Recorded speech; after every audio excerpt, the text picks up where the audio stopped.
Naging magandang simbolo ang aksyon ni Pangulong Ferdinand R. Marcos Jr. matapos itong maging mediator ng Thailand at Cambodia. Hindi lang ito usapin ng seguridad, kundi maging ang kaunlaran pagdating sa kalakaran sa rehiyon ayon yan sa isang eksperto. Inuulat ni Sheila Natividad. Ilang dekada na ang nakararaan, magmula ng sumiklab ang alitan ng mga bansang Thailand at Cambodia. Ngunit matapos ang gulong nagdulot ng putukan dahil sa teritoryong pinag-aagawan, tila naging daan si Pangulong Ferdinand R. Marcos Jr. para pagbuklurin ang distansya sa pagitan ng dalawang bansa. Ito ay matapos mag-organisa ang Pilipinas noong 48th ASEAN Summit sa pangunguna ng Pangulo ng isang pagpupulong para pag-usapan ang bilateral disputes. This meeting has demonstrated how our relationship in ASEAN is built on mutual respect, trust, solidarity, and understanding. I believe this was possible because of a very clear, fervent belief by both leaders that it is time for peace and no longer the time for war.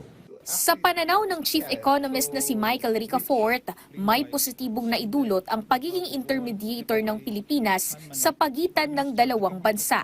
Anya, bagamat obligasyon ng ASEAN Chair na maging tulay para mapag-usapan ng seguridad at hindi pagkakaunawaan sa pagitan ng mga miyembrong bansa, mahalaga ang naging papel ng Pilipinas para maging tagapamagitan.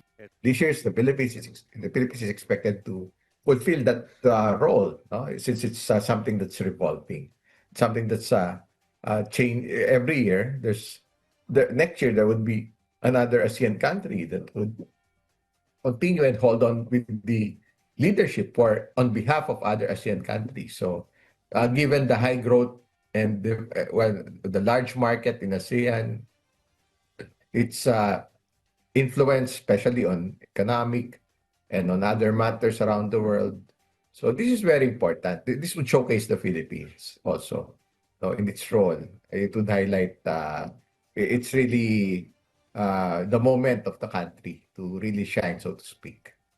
Sa ginanap din na trilateral meeting, sinang-ayunan ng mga Prime Minister ng Thailand at Cambodia na magtalaga ng foreign ministers para sa pakikipagdialogo.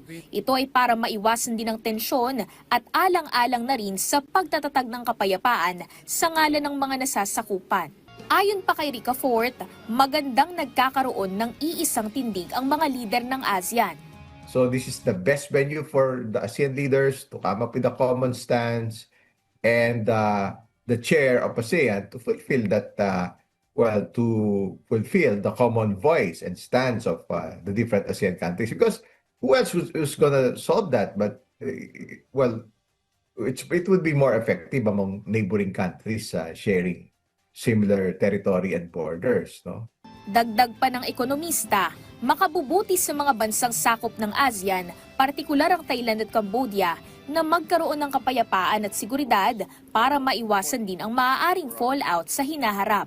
So it's for the best interest of everybody to have to maintain peace and security in the region, to avoid any fallout, any headache also, no, as far as protecting the respective country citizens.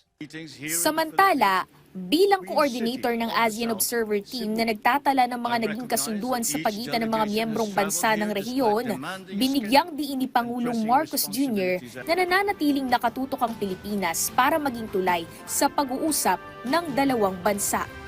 The Philippines underscores its commitment to fulfill its obligation as coordinator of the AOT. And so as Cambodia and Thailand continue to work on the situation, the Philippines commits to continue offering its good offices to enable both countries to engage in sustained dialogue and cooperation, especially towards upholding the commitments and principles agreed upon by the two parties. May tensyon man sa pagitan ng mga bansang Thailand at Cambodia, mahalaga ang papel ng Pilipinas bilang ASEAN Chair ngayong taon, bilang tulay na rin ng makabuluhang dialogo. Hindi lamang bilang tagamasid, pero bilang aktibong tagapagtaguyod ng kapayapaan. Ito ay isang paalala na walang kapayapaang ipinagkakaloob lamang, kundi ito ay pinag-uusapan, pinagkakasunduan at pinipiling panindigan. Sheila Natividad para sa Pambansang TV sa Bagong Pilipinas.